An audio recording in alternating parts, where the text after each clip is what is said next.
จะตายไอ้จะตายไอ้จะเป็นยังไงไอ้นี่แหละคุณนี่แหละ เงยช่วยแน่ โดย เพิ่งขาข้างนี้เป็นไข่ยุ่งคักๆได้นี่ ต้องเอาไปห้องหมอก่อนล่ะ เดี๋ยวบอเพิ่นสิเสียชีวิตได้นี่นะ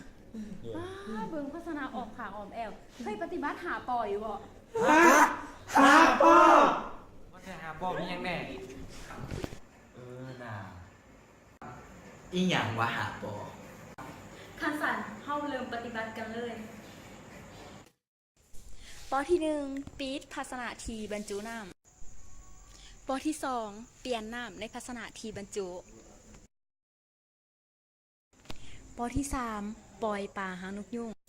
ปอที่4ปรับปรุงสิ่งแวดล้อมบริเวณเฮือนของท่าน ปอที่ห้าปฏิบัติเป็นวิสัย